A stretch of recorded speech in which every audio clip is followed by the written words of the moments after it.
Vineri seara să aminte despre ei, despre sora noastră pe care era credincioasă.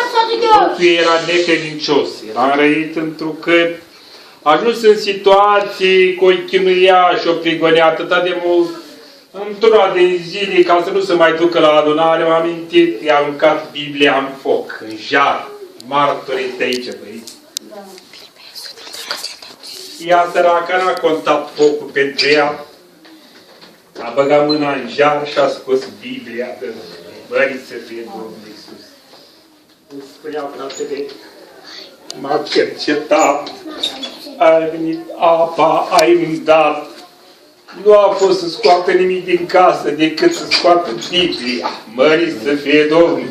Cea mai scumpă comoară este Biblia.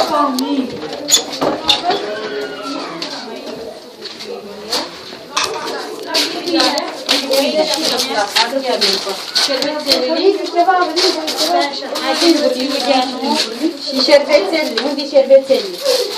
Sora Mariana, unde? Uite aici! Așa, hai, la farfurii și vei și mâncarea tu? Și șervețelii.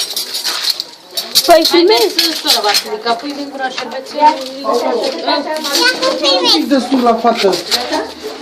E masa? Tu filmezi ce pe tine?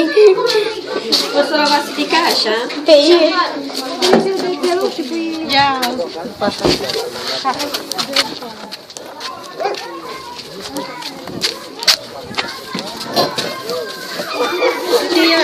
Filmează, nu aici.